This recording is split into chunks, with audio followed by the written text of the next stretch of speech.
Welcome to my channel, where we share raw, emotional stories filled with twists, deep emotions, and hidden truths. These are the kinds of stories that touch our hearts, challenge our perspectives, and sometimes even change how we view the world. Today, I want to share my own story, one that continues to haunt me and weighs heavily on my heart every time I recount it. My name is Ava, and I am a stepmother nearing my 40th birthday. This is the story of how my once hopeful life spiraled into an unimaginable nightmare.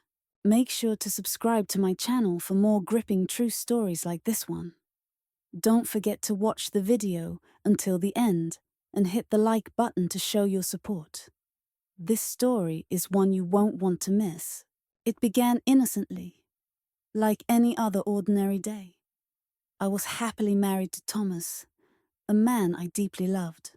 He had 2 sons from his previous marriage, Ethan, who was 20, and Jack, who was 18. I had always understood that being a stepmother would come with challenges, but I believed that, in time, everything would fall into place. Our relationship was distant, which seemed natural. I was the new woman in their lives, and I wanted to give them space to adjust to the changes in their family dynamic. That afternoon, Thomas was away on a business trip. It was just me and his sons at home, and nothing felt unusual. In fact, the day had a strange sense of calm. I stood in the kitchen preparing dinner.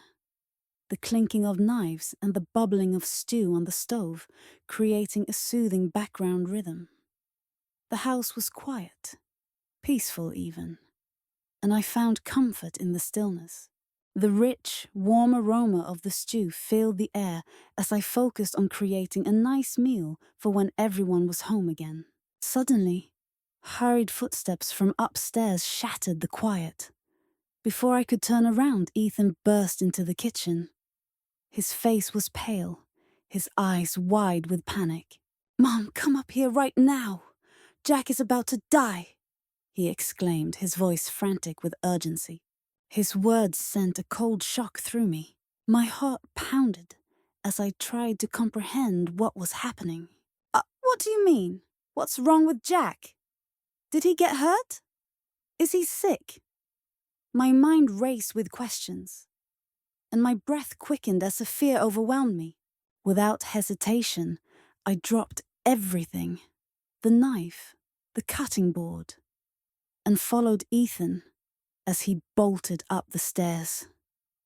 My legs moved on instinct, my chest tight with dread as I struggled to keep up with him. Ethan's face was grim, his footsteps loud and hurried, and the sound seemed to echo my racing heartbeat. When we reached Jack's room, I braced myself for anything, but nothing could have prepared me for what I saw. The door swung open, and there in the middle of the room stood Jack, completely naked. His slender frame was illuminated by the soft light streaming through the window. He wasn't smiling with relief or pain. It wasn't the expression of someone in fear or distress. Instead, his smile carried something unsettling, almost sinister. I froze, my body stiffening as my mind tried to process the scene before me. My heart seemed to stop, and my breath hitched in my throat. "Jack, what are you doing?" I stammered, my voice trembling with confusion. I wanted to look away, but the image seemed burned into my mind. I felt trapped, unable to move, scream, or react. Before I could gather my thoughts, Jack moved swiftly, crossing the room in just a few strides. He grabbed my hand and pulled me inside with deliberate force. "Jack, stop!" I shouted, trying to pull away, but my body wouldn't respond. His grip was firm, and I couldn't free myself. The door clicked shut behind me, and I spun around in panic. Ethan stood there, blocking the exit. His expression was a mixture of confusion and something darker, something that made me feel deeply uneasy. It was as if he was wrestling with something he didn't fully understand, but couldn't resist. "Ethan, open the door! What is going on? Why are you doing this?" I demanded, trying to keep my voice steady. But the fear in my tone betrayed me. Before I could say anything more, a weight pressed down on my shoulders. Ethan was close now, his breath warm against my ear. His hands gripped my shoulders firmly, a strength behind them that I couldn't escape. A chill ran down my spine as he spoke. "Stepmom, we can't stand seeing you with Thomas," he whispered, his voice low and rough, almost like a confession. It felt as though time had stopped, and I was trapped in that moment, unable to comprehend what he was saying. "What are you talking about? I don't understand," I stammered, trying to turn around, but his grip tightened, keeping me in place. His gaze was fixed on me, unwavering, with no hesitation or guilt, only a strange, determined intensity. Jack began to approach us step by step, drawing out the unbearable tension in the room as though savoring every second. He leaned in closer, his face now just inches from mine. His cold, calculating eyes seemed to pierce through me, as though he were trying to read my soul. "Mom," Jack whispered, his voice flat and emotionless. "Please indulge us." The words hit me like a physical blow. My throat tightened, and my chest felt like it was constricting. "This can't be happening," I screamed internally. "This isn't real." But my body refused to move. The boys I had once cared for, the children I had tried so hard to protect, were now turning against me. I struggled to push them away, to break free from their grip, but I was trapped. Jack stood in front of me, and Ethan was behind me, two walls closing in, leaving no room to escape. Fear surged through me, paralyzing my body further. "Let me go!" I tried to yell, but my voice came out weak and trembling, as though it had abandoned me in my time of need. Jack smiled, a small, sly smile that sent shivers racing down my spine.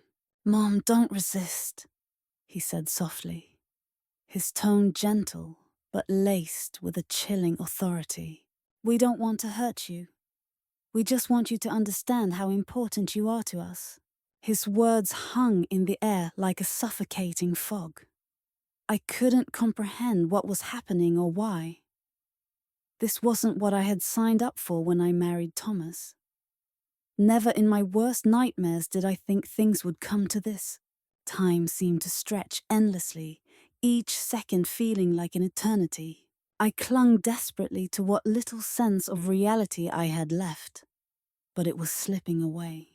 I fought back, trying to push them away, but my body no longer obeyed me. It felt as though my mind and body were disconnected, operating on separate planes. Each touch, each movement from them stripped away another piece of me. My resistance waned, and I could feel myself losing control. A storm raged within me, a whirlwind of guilt and humiliation clashing with something darker and more unfamiliar. My body reacted in ways I couldn't understand, ways that terrified me. I knew this was wrong, that it crossed every boundary, but I couldn't stop it or escape it. Each passing moment pulled me further into chaos, stripping away more of who I once was. The principles I had always held so tightly were slipping through my fingers like sand. I no longer felt like myself. I had become a pawn in their twisted game, a tool for their desires. The days that followed blurred together. Every morning I woke up beside Thomas, his peaceful face a sharp contrast to the storm raging inside me. His warmth, his trust, everything I had once cherished about our life together, now felt like a cruel joke. I was trapped in a never-ending cycle of guilt and fear, unable to break free. Each time I looked into Thomas's eyes, I saw only love and trust.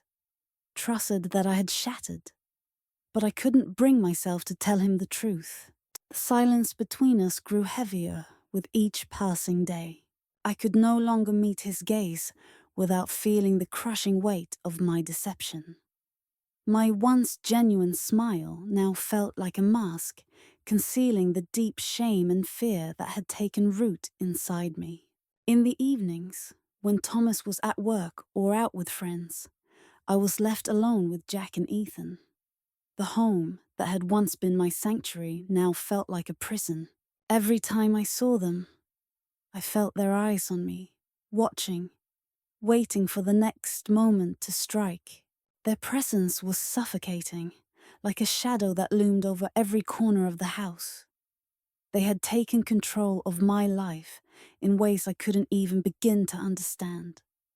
With each passing day, their hold on me grew stronger. At first, I tried to resist. I screamed, I pushed, I fought back. But it was like trying to stop a tidal wave with a pebble. The more I resisted, the more determined they became. My defiance seemed to fuel their desires, making them bolder, more daring. The moments I had hoped would pass never did. Instead, they solidified into patterns, and I, once so proud of my strength, had become weak. Emotionally, mentally, and physically, I was drained.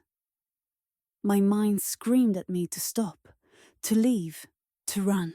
But my body no longer listened. The struggle shifted from what was happening to an internal war within myself. I felt like a prisoner in my own body, as though everything I once believed in had been stripped away piece by piece. My thoughts became my enemy. Every attempt to make sense of what was happening pushed the truth further out of reach, burying it beneath layers of guilt and shame. There were moments when I would stand before the mirror, searching for the woman I used to be, the woman I had aspired to become. But all I saw was a stranger. Hollow, distant eyes stared back at me, reflecting someone broken and lost. I didn't know who to turn to. There was no one who could understand the darkness I had fallen into. How could I explain what was happening? How could I tell Thomas, the man I loved, that his own sons, his flesh and blood, had shattered me in ways I couldn't repair? How could I possibly tell him that I had become their victim, their puppet, controlled by their every whim? I couldn't even admit to myself what was happening, let alone explain it to anyone else. The shame was suffocating. And every time I thought about confessing, a voice inside me whispered that it would be the end of everything. Thomas would never forgive me. Our life together would crumble, and I would be left with nothing but the wreckage of my own choices.